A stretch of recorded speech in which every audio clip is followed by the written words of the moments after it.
Et Papa Brad, Nzambe akotika na Nzambe. Nalingi bato basambela mingi pona mboka na biso Congo. J'étais dans mes prières na moni ko banda mois ya novembre. Poto koma décembre. Na moni makila yosopani makasi. Et puis na kati ya makila wana na moni liwa ya bakonzi mibale. Na moni liwa ya bakonzi mibale. Bazolinga basali mokonza mboka ke na régime na ye bato bakufa. Parce que na makambo eko salima tokomona pe ba extension juridique ya libanda mboka eko s'insérer na makambo kati. Nous devons prier pour ces pays parce que bato amitema mabe bakomi ebele. Ozaloza prophète, apôtre, évangéliste, pasteur, docteur. Zwata 5 minutes yakobo ya makila oyo kolinga esopana ko banda mois ya novembre to décembre. Ceux qui basala nzambe basambelité. Gardez émission oyo. Papa Brad, okomona eko salema. Ceux qui basala nzambe basambelité. Gardez émission oyo. Papa Brad, okomona eko salema. Mon âme bénit le Seigneur, car sa miséricorde dure à jamais.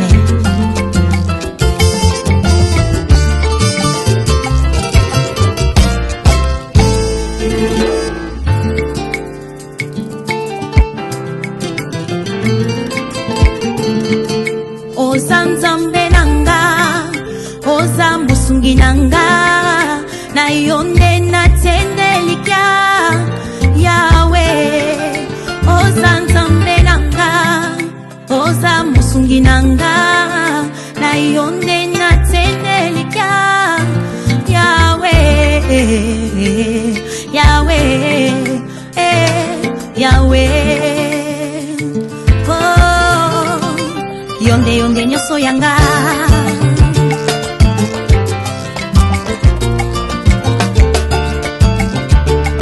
Bamisusu batalela baparona bango, bamisusu pe batalela bafani na bakamarade. Ebongo ngai oyo nakotalela nde nani yaya. Ebongo ngai oyo nakotalela nde nani yeah.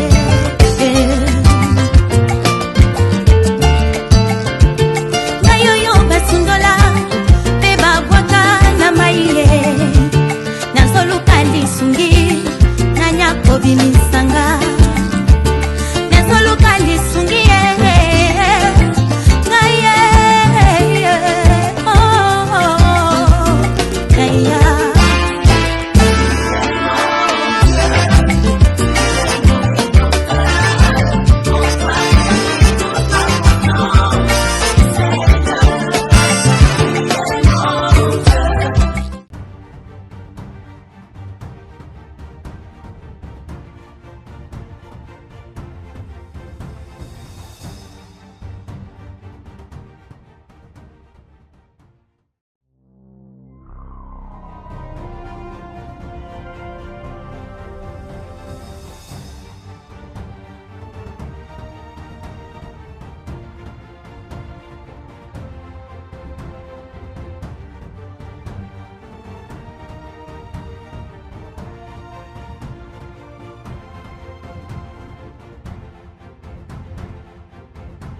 Mesdames et messieurs, bonjour, bonsoir. Vous êtes nombreux de nous suivre partout dans le monde. Merci de nous faire confiance et d'être toujours là parmi nous, ici sur cette chaîne, la Nouvelle Tendance Télévision. Comme je l'ai dit, c'est une chaîne pas comme les autres, c'est une chaîne où on trouve de bons et de belles servantes et de bons serviteurs de Dieu.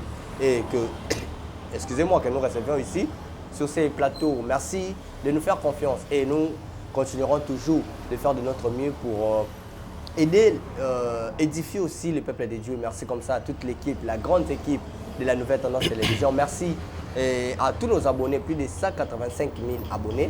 Nous vous demandons ou nous vous prions de vous abonner très massivement sur cette chaîne. C'est pour la première fois que vous avez l'occasion de nous suivre. Comme je l'ai dit toujours, ne ratez jamais nos émissions parce que ce sont des émissions édifiantes. Donc c'est écrit en noir ou en rouge, s'abonner, appuyer ou cliquer. Évidemment, une cloche qui va sortir, tu vas être la première. À chaque fois que une émission qui tourne au Kotara, appuyez sur la cloche pour ne rater aucune de nos émissions. Merci à vous tous, merci à Gédéon qui est derrière nos caméras, le mystérieux, merci à toi, merci comme ça à Jordan Panzou, à la réalisation, les professeurs, les Dupro, merci à vous, merci à Sarif Mbala, ainsi qu'à Jonah, et sans oublier les guides, lui c'est Alain Délé, merci le coach, depuis quelque part là où vous séjournez, merci à vous et sans oublier tous mes partenaires, je salue cette partenaire, elle est belle, elle est tendre, elle est timide, à la peau blanche, Madame Lili Ngaloula. Depuis quelque part, nous vous saluons, une héroïne dans l'ombre. Elle est toujours cachée. Elle a tout ce qu'il faut. Et elle est toujours belle. Merci à vous, cette dame, Lili Ngaloula. Depuis quelque part, merci à vous. Merci à SKS, une héroïne dans l'ombre. Elle fait pleuvoir de l'argent comme des larmes. Merci à vous. Merci Nabilo Nyonso, Obolinga, Brad Bumba, des lois ou des prêts. Voilà, aujourd'hui, notre deuxième numéro avec ce grand homme de Dieu. Une personne qu'il est intègre. Moi, je l'ai dit, je le confirme. Une personne où on a beaucoup de témoignages. Et aujourd'hui, je pense qu'on va plus parler sur des témoignages et puis de la délivrance. C'est le prophète Steve Okoka. Cet homme de Dieu, il est pas n'importe qui. C'est une personne où cette grâce-là, et puis ça m'a cassé, et bien moi, je l'ai vécu. J'ai toujours été souvent avec lui et on a vécu beaucoup de choses ensemble avec cet homme de Dieu. Alors, ça ne sert pas plus à parler, mais s'il faut le dire, on peut même descendre sur le terrain, même dans l'église, comment prophète Steve à Evraka, na Komboya Yesu Massia. Aujourd'hui, on est avec lui. L'homme de Dieu, je vous dis bonjour. Bonjour, Papa Brad. Comment vous allez? Dieu fait grâce, ça va. Je suis béni d'être avec vous encore une fois de plus. Moi, je suis trop heureux de vous retrouver encore ce matin. Que Amen. Dieu vous bénisse. Je suis vraiment béni. Alors, j'aimerais que, avant de sujet Nabus, on va plus parler sur la délivrance et toucher un peu des témoignages. Comment vous vous sentez et puis des réactions. Avant d'arriver sur ce point, j'aimerais beaucoup me souhaiter la prière pour tout côté la émission. Comme c'est une émission chrétienne, on doit quand même prier pour ça. Amen. Tu es le véritable Dieu d'Israël. Amen. Je te bénis, le Dieu de mon apostolat. Sois devant nous un Dieu puissant. Amen. Derrière nous, notre protecteur et soutien. J'anéantis tout esprit qui ne veut pas confesser ta seigneurie dans le nom suprême de Jésus-Christ. J'en suis prié. Amen. Amen. Voilà. Merci beaucoup. Prophète Steve, l'homme de Dieu, avant de côté la thème Nabiso, on va toucher un peu par la délivrance et puis Makamoto. Comment vous vous sentez quand ça arrive un moment, quand vous taxe peut-être vous, les serviteurs de Dieu, de ce que vous n'êtes pas? Papa Brad, merci. C'est une très belle question. Makambawe Banda Lelote, par exemple. Il y a un adage qu'on dit Baloba ki babeta kalibanga na mango était là, n'est-ce pas? Amen. Pas sincèrement parce que mango était là. Et ça pour manga pesa musika. Alinga buka kalibanga.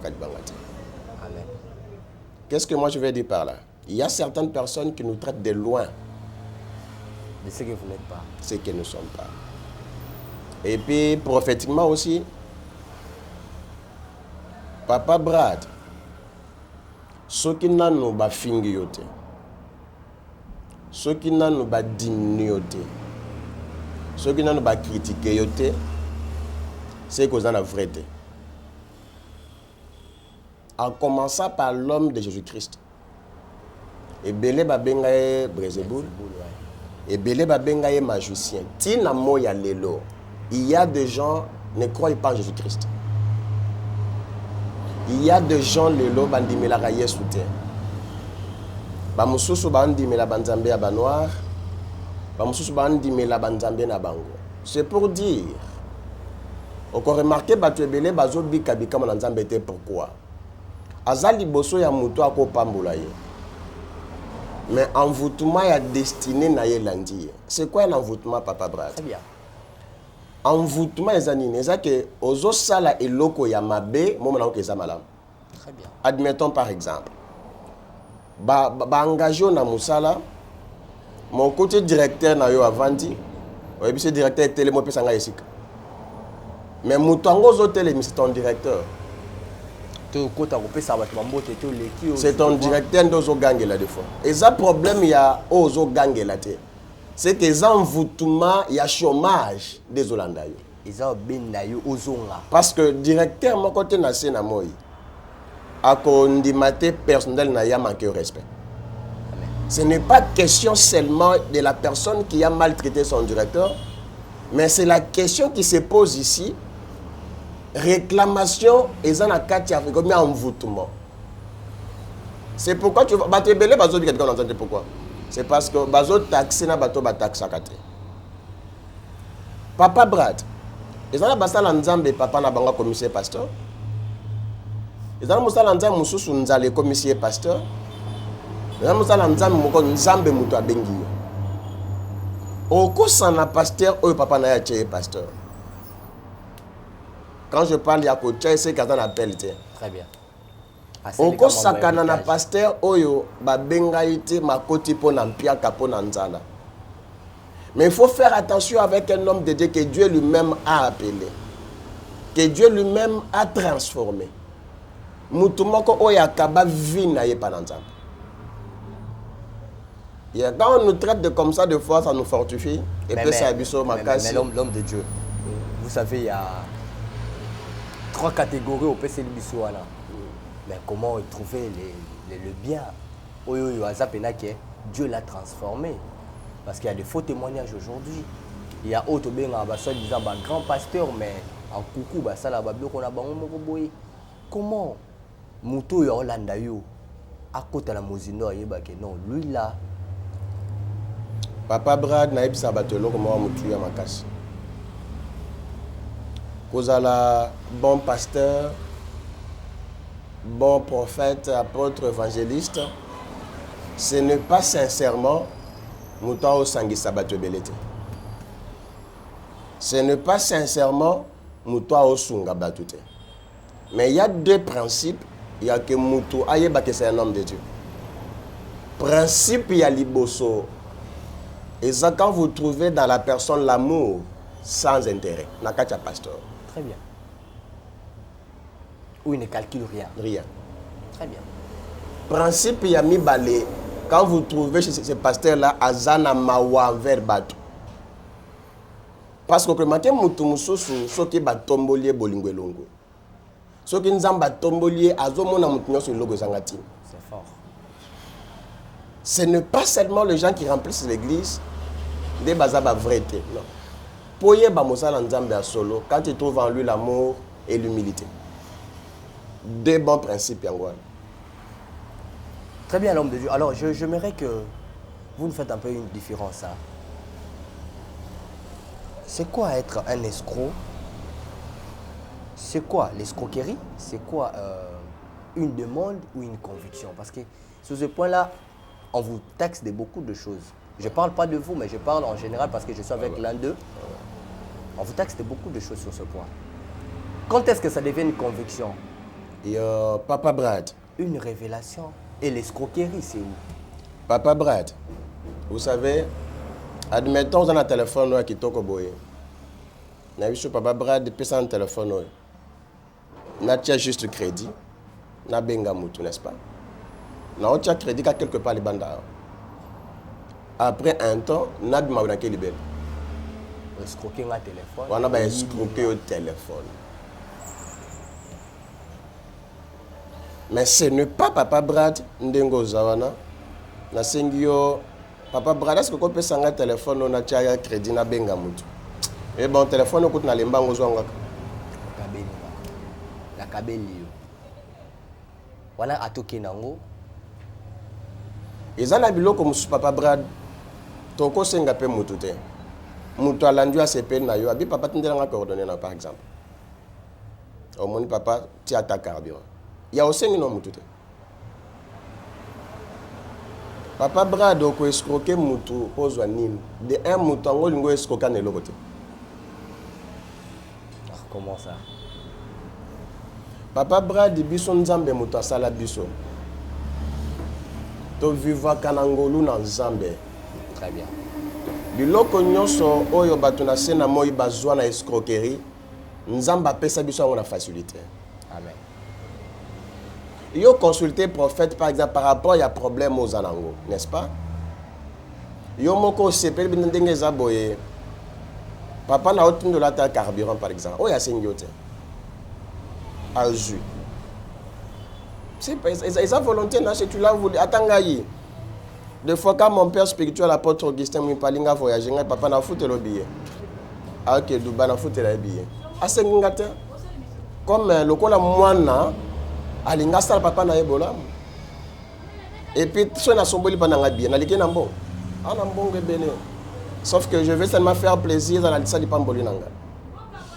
Papa Brad yo ebinga ça fait très longtemps en fait. Tolo belanzambe. Tolo loga matériel les angatina wanate. Parce que les gens qui parlent que ba escroquer bato. Soko landi malama na mbongo te, apine logote. Des fois clé la naïe. Siko ponda ko bebi sa ba témoignage à bato. Émission tout ça récemment et pamboli bato belé. OK. Et pamboli bato belé ma casse. Et fingi si. Et fingi oui. Tu sais papa Brad. Papa Brad. Il faut y beloko moko. Toza censé yako ndimisa mutu nyoso te. Mais comment ça fait quand vous, ou soit la maison, ou je sais pas moi, tes frères, tes enfants, voient qu'on vous traite d'aventuriers, de mangobo, on va commenter. Même mes enfants, même l'église, Ouais. ils ont compris que bazan voûté toi. Même quand ma femme regarde ça, elle comprend directement que c'est mes yeux d'envoûtement. Mais moi, je suis jusqu'à ce que escrocaille, tout. Moi, je suis capable, moi je parle de Amina. C'est ça son nom, hein? Amina Mboma, je cite son nom. Natika Takoyeba été.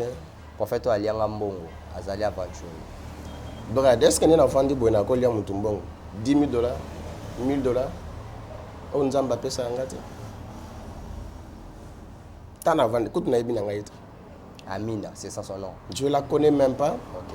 Papa, il faut savoir, on a des réseaux sociaux. Bako Simba, Bako, Moutoua, vous avez la Gmail à 50. Ok.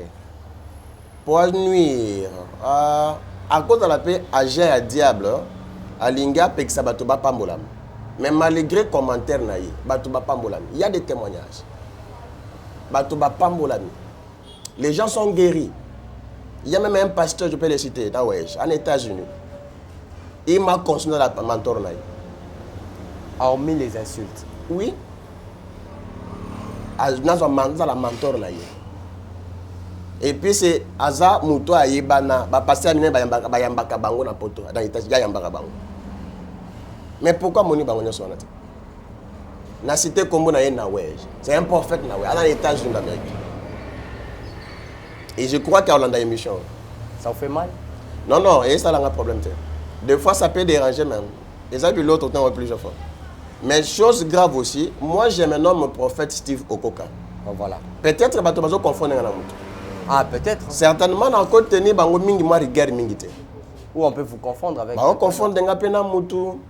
Des fois, il y a une personne qui m'a appelé, papa, tu m'as le prophète Moboy. Moi, je m'appelle le prophète Steve Okoka. Nous avons représenté un ministère international grâce du vide. Ils ont plus de 7 pays au monde. Donc je ne suis pas Moutou que Moutou. Qu'est-ce que vous disiez là? Dieu a dit.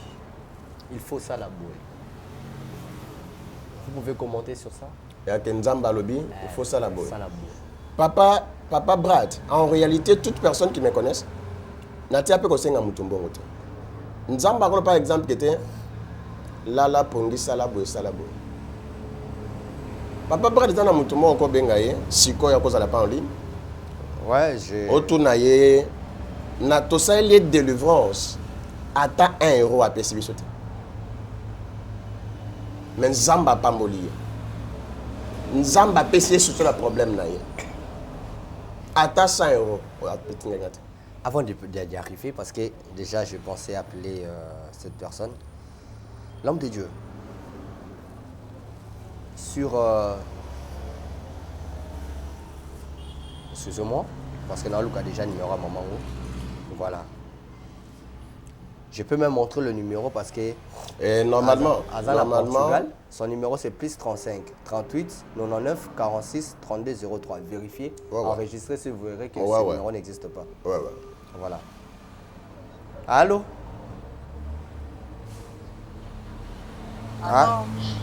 Bonjour maman. Bonjour papa. Moi c'est Brad Bumba, journaliste à Nouvelle Tendance Télévision. Vous voyez bien là? Ah, il y a la connexion. La connexion perturbe un peu, mais toujours il a eu. Aïe, aïe, aïe, aïe. Voilà, je dis, hein, le numéro c'est plus 35. Oyo kinga maman. Ah, connexion te perturbe qui? Oyebi prophète Steve. C'est mon papa. C'est ton papa, hein? Oza mboka nini maman? Ngai nafandi awa na Irlande. Ah, eza Irlande. Plus 35 eza Irlande, hein? Ah, ok. Na confondre na kasi Portugal ko tu bolimbi simi. Kombo nani maman? Kombo nanga Esther Mujinga Sylvie. Ah, maman Esther. Yo na prophète Steve boyeba ndeni. Aza papa na oui, mais est-ce que vous avez un problème tout? C'était qu'à boyer. Vous avez un problème, belé, papa, bémisinga musika, papa, bigi singai, papa, kangolingai, papa, restaurangai, na ebite na lobanini, aselenga ya minene. Tofandi na mboka oyo depuis 2013. Toya depuis 2013 na mboka oyo. 2013 ça fait 10 ans. 10 ans, oui. Mukanda izo makate kolela na kolela lelo babengane na biro lobo babengane lelo babengane na nyoko maki na leki na ba pasteur différent bazolianga bambongo o pesa 500 o pesa 1000 euros o pesa 300 o pesa soki offrande to ebisa nzambe afongolela yo banzela nyoso po ba répondre yo ozwa mukanda na bana papa na nyoko na ba pasteur na ebisi yo na koma kina mama moko na lembi na bloquer na ba pasteur yango lobi na fanda kaka volonté nzambe sale maso ko bazongisa ngana bana mukolo moko boy kaka na moni ka pasteur Steve azo prophète Steve azo azaki na émission moko na garçon moko soki les sages na ebite so yebi papa wa garçon les sages baba le kaka na émission moko bazo sapa azo sambela batu na suka emission makambo moko alobaki wana itushaki ngalo papa lobi aza wana pona problème ya batu nyonso tika nanu nazwa numéro oyo pa ya lesage na benga prophète Steve pour lesage yango na solo na ete na benga ete nazwa numéro na émission place basalaki na tuka numéro ya prophète mbalamo na bengi boye allo papa naza na problème boye tunganga na ba prière awa moete papa ya batu donc na omoni na mboka na biso wana ya Congo surtout ozalaki na ba pasteur to ba prophète lokola papa Steve na ebisi yo mbele Congo ebonga depuis na banda ba prière na papa Steve prophète Steve dilelo natinda ta difra te ata enero te atindela natindela eloko te na ebisa kaka papa sunganga kana ba prière soki ba répondre nga na zimu kanda na bana na kopesa ba offrande na kopesa nyonso oyo banyongwa nzambe nyonso na kofuta esalaki na awa na septembre ayebisi ngake mama ozo témoigner na papa na ko témoigner na ngamoko na bana ko milo na ko témoigner nini lisusu ngana lelaka mikolo nyonso solution ezalaka te na ko témoigner nini lendi na mona kaka na bengi na bureau place lendi ya oyo kako place lendi na mona na bengi na bureau place basonga kabiso na mona ka bayambaka te na mona ka bayambi téléphone na ngai allo to sololi wana naza na posta ya mikanda na biso eumeli ndenge nento kofanda boy na mboka mikanda lelo bufuti bongo lobi bufuti te pasi ezoleka ngana lembi kofanda boy naza na posta bo répondre pe ngana bana na tozwa mikanda o boya mercredi papa place nazalaki na sauté na bandi ko bina ngamo ko na biko papa yebisa nga bakamwa sola biko benga yo oko témoigner kaka ndenge alobaki papa na ngai avant-hier au mercredi lobby to bimaki toke na bana na hôpital na zobela kozonga tozozonga tokuta basi babwakelinga mikanda na porte donc okende na porte bango nde bayo tika bango moko baye kotikalanga na porte papa nafuti ata billet ke o nazwa tike nakende koluka bango na bureau place nakendaka mikolo nyonso bango moko nakuta kaka na porte nakomaki moto aliboma lobi mercredi nakomaki moto aliboma nazolobaloba nalobi nzambe ya prophète Steve ayokelinga mawa nakutani na nzambe lelo na bana bazoseka ngai nakutani na nzambe ya prophète Steve kaka ndenge alobaki na kotémoigner mpe na témoigner ndenge eza boye napesi eloko te depuis na bandana nano napesa ata 1 euro te ata 500 francs te nano napesa ye te. Merci beaucoup maman tozongela ya moko tosi cette émission parce que tozon bien aza na nzambe ya solo papa na ngai. Voilà, merci beaucoup. Bobanana il y a un peu longtemps mais oui ça qui a kaka patiente et puis voilà la vérité là. Pendant tout ce temps, nazo zwaku tu banananga. J'ai donné le numéro, hein? Vous pouvez vérifier. Tozo kende ko sambela na ngomba, na utiliser bambo na transport. Makambo ya bisange salanga pasi abi papa na luki ba pasteur ebe balie je tsalo biye moko. Balie bambongo ebele. Nalingaka, je ne suis pas parfait. Je mes erreurs comme tout homme. Mais nalingaka ko sala musana nzambe nzambe azolopa. Le lo azui mukanda résident na mboka zali. Ata 100 fois na pesingati. Mais quand vous remarquez quelqu'un que vous ne connaissez même pas, qui dit n'importe quoi, moi je bénis le Seigneur. Ouais.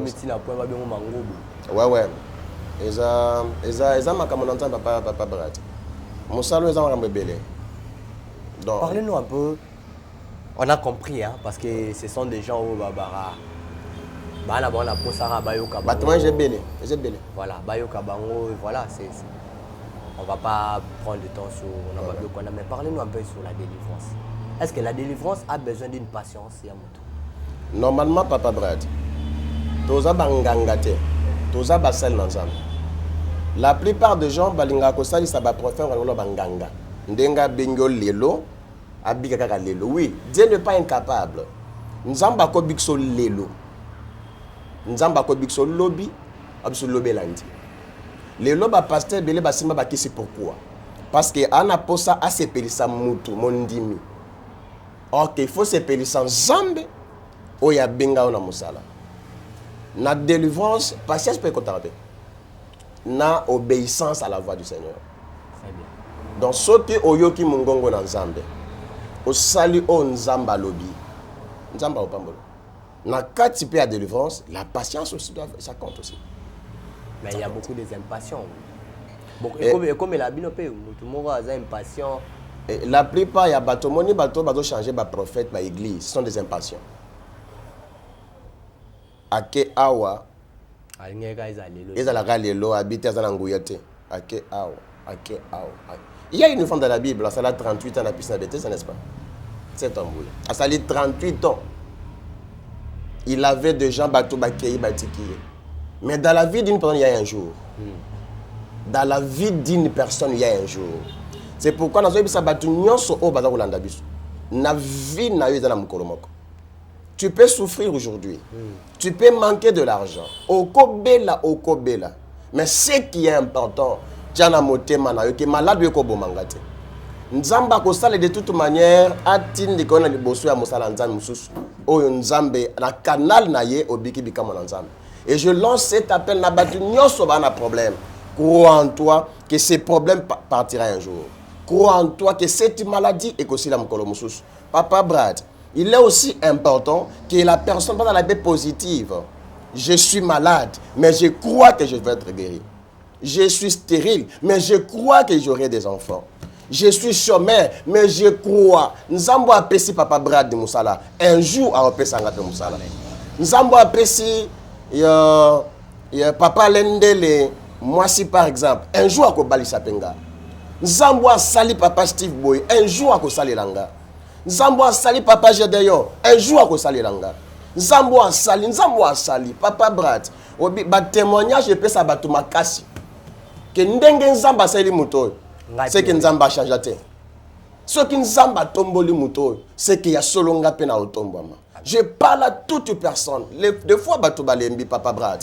Les gens sont au crépuscule de leurs pensées. Pas comme une souka. Ils ne savent pas quoi faire. Mais je suis venu dire à une personne qui m'entend de partout au monde, tu y a un Dieu dans le ciel qui est capable de te ramener. Papa Brad, quelque chose m'a toujours fait mal dans mon esprit. Au cours de remarqué, Moutouali Boma, il y a un cycle. Mais tu te rends compte qu'à José, des fois, qu'il y a une hôpitalité. Mais au monde, il y a beaucoup de sang césarien. Moi, on a bien. Ça, c'est compliqué. J'étais en train de prier avec une femme, Abi Papa, Ndengo Osambela pour engager ça dans mon esprit, cet esprit. Dans une atmosphère compliquée dans ce plateau. Et cette femme me dit, Papa, Ndengo Osambela pour engager. Si longo langa matrice na trompe. Ngabi to benga kanzambe réparateur de brèche. Na tikala ko mona magasin mon côté batika ka trompe. Na mona boutique mon côté batika ka matrice. Mais lokola nzamba yebisika ko bota. Lokola ye réparateur na yo. Ose dans la 130 sans matrice. Lokola mokeli na yo a lobby to yoko ya lobby to sambela. Papa bra to banda ko sambela. In azo yipsa papa tout ça na biso ke na mutu na ye. Ayebi état na ye à cause de zénité. On a commencé à prier après 2 mois ayoki bien te. A que peut-être dans la zémi a quelle échographie abi on a na zemi mais dimension c'est comment na vandeli ezo ebanate. Et les lois bota pesa en combo. Maman Jessica que Dieu te bénisse. Donc et si comme moi na bo avanda ebanate. Tina moya lelo papa Brad nzamba existe. Nzamba zali. Et je lance cet appel. Na batu nyonso bazuli baka Holandanga.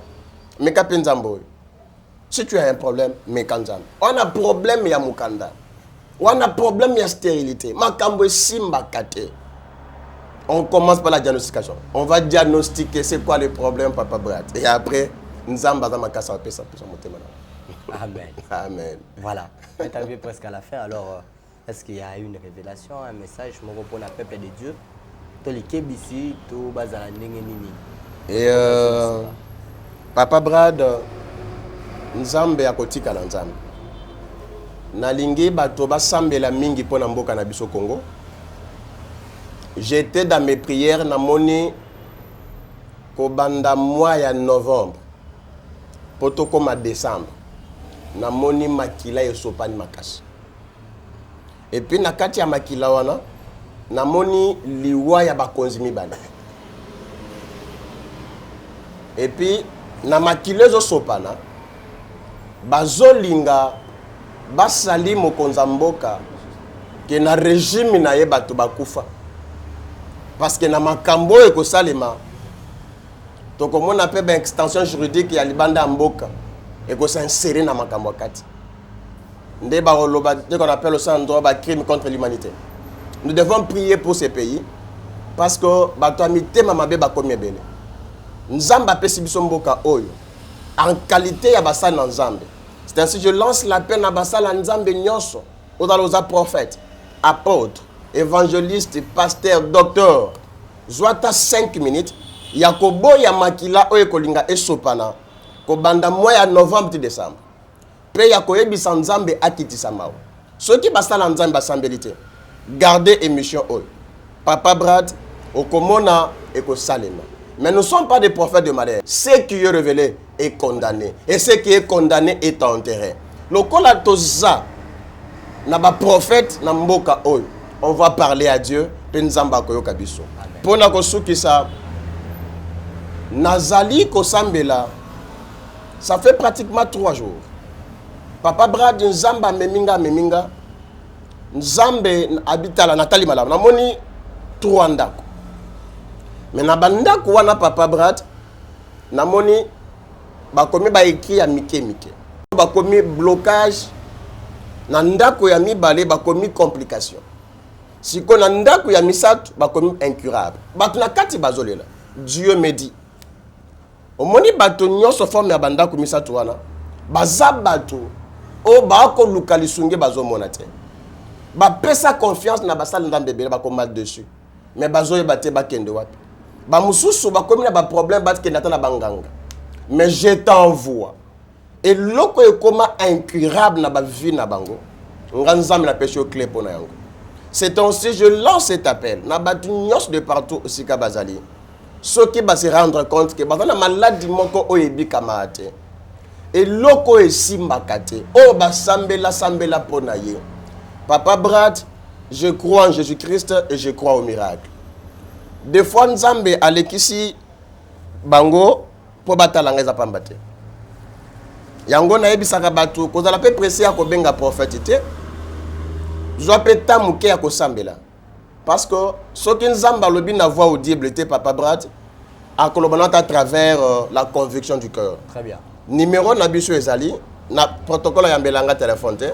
Eza plus 243 97 023 36 67.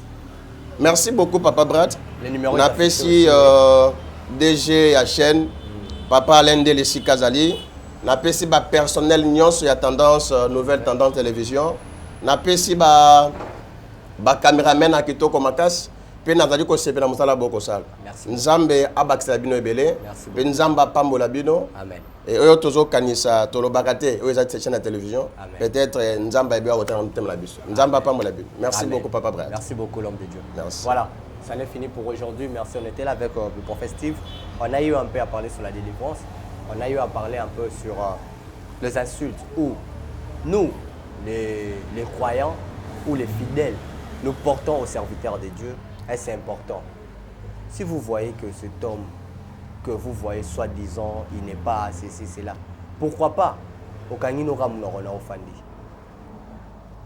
Partout dans la Bible, ne touchez pas mais ouais, ils ont la Bible et ils ont l'adage. C'est pourquoi bazo maudit belé, ils ont la Bible. Ils ont la Bible, hein?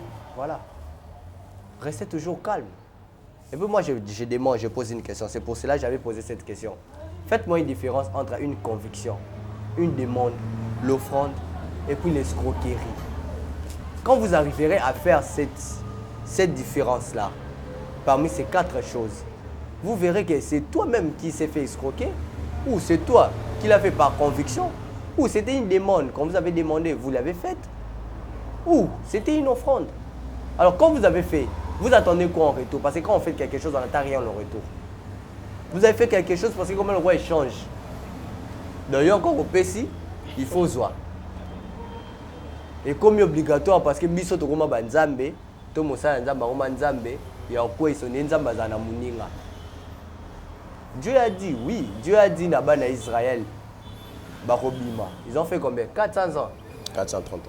Mais il ne fait pas bima 400 ans. Mais 30 ans, ils sont héros avec Samalikolo. 400 ans, mais 30 ans, ils sont héros avec Samalikolo. S'ils n'étaient pas patients, ils avaient Libakou. Moi, je trouve ça anormal. Oui, d'un côté, le Moussa Nzambe Morote, mais je trouve ça un peu aberrant de voir que vous pouvez avoir ce langage facile d'insulter des serviteurs de Dieu. Pourquoi? On peut vous appeler maintenant, on vous appelle. Dites-moi comment cet homme de Dieu vous avez manipulé ou vous avez scroqué. Vous verrez que c'est vous qui êtes des bêtes. Excusez-moi, mais c'est vous qui n'êtes pas intelligent. Parce que moi, si je ne suis pas convaincu, la famille la boule. Et puis il me dit que t'es qu'on a le bif au tchèque en temps. La famille n'a pas eu la qui n'a pas passé l'équipe. Il faut avoir une conviction. Voilà, merci beaucoup l'homme de Dieu. Merci Papa Brad. On se retrouve prochainement pour un nouveau numéro. On va toujours connecter sur cette chaîne, la nouvelle tendance télévision. Portez-vous bien. Au revoir. Shalom, shalom à tous. Je voulais simplement partager un message avec vous. Ce soir, je vous salue tous au nom de Jésus, bien-aimés. Je voulais simplement vous informer que toi qui es là, tu es en train de chercher le mariage. Tu es là en train de chercher les enfants. Tu es là en train de chercher le voyage. Tu es là en train de chercher la guérison. Tu es là en train de chercher une stabilité de maison. Laisse-moi te dire que notre Dieu, l'Éternel des armées, a un marché. Le marché de l'Éternel est gratuit. Le marché de l'Éternel est ouvert H24. Bien-aimé, Nzambazana Wenze. Wenza Nzambe eza gratuit. Eza kofungama H24. Oh, nyoso lingi dans le marché de l'Éternel, tu vas obtenir, bien-aimé. Si tu veux un mari, Dieu est capable de te donner un mari comme tu le veux, qui soit mince, gros, musclé, comme tu veux. Dieu est capable. pour la situation qui te dérange. Notre Dieu a un marché. Dans le marché de l'Éternel, il y a plusieurs rangées. Maintenant, va choisir. Parce que tu fais partie du royaume. Tu es un enfant de Dieu. Monte en dimension de la prière. Nous sommes à 4 h du matin. Apprenez à vous réveiller le matin pour prier. Apprenez à vous réveiller le matin pour commencer à prier. Quand tu dis Seigneur, moi je veux ça, le Seigneur va te donner. Nous sommes des enfants du roi de rois. Personne ne peut marcher sur toi. Tu es la lumière du monde. Tu es le sel de la terre. Mais en comprenant, il y a un secret dans la prière. Tous les gens capable de façonner, il y a qu'à changer, il y a qu'à restaurer. Notre Dieu, 3 fois ça, il est tellement puissant que nous ne réalisons pas la grandeur. Il a un marché. Tu as une maladie incurable, rentre dans le marché de l'Éternel, tu vas trouver ta guérison. Kota na wenzanzam de guérison ezali. Kota na wenzanzam okomona libaya mobala malonga zape na makambu. Kota na wenzanzam, tu vas trouver un joli garçon qui a tout. Kota na wenzanzam, tu vas trouver une grande dame, une femme qui a tout. Azape na makambu na beauté na ye. Alléluia. Nzamba na bane. Ha ha ha. Bien-aimé, avec Dieu il y a tout. Dieu c'est la paix. Dieu c'est la sincérité. Tu es serein. Tu es en train de marcher la tête haute. Tu ne peux pas badiner. Tu ne peux pas trébucher. Alléluia. Quand les gens te regardent, tu portes le fruit du Saint-Esprit. Quand les gens te regardent, les gens doivent dire Wane Nzambe, oui, Nzamba Zana Bana. Je m'adresse à toi qui me regarde. Je ne connais pas ta situation là où tu te trouves, mais Dieu connaît ta situation. Ce que je peux te dire, monte dans la prière, monte dans la prière, monte dans la prière. Connais-tu le Dieu de 4 h du matin? Le Dieu qui appelle à l'existence de choses qui n'existent pas. Comment toi tu es chrétien, tu ne dors tout de minuit à 6 h, de 20 h à 8 h? Non! Réveille-toi la nuit, commence à prier. C'est ta bouton à opposer sa solution à ton bien-aimé. C'est ça la vérité. Dans les situations qui te dérangent, au lieu d'aller papoter, de parler, de discuter, personne ne peut te donner la solution. Il n'y a que le Fils de l'homme. Bien-aimé, rentre en profondeur. Kotamozindo. Alléluia. J'aime Jésus. Alléluia. Sambana bana. Tout ce que tu veux, il y a tout dans le marché de l'Éternel. Et pas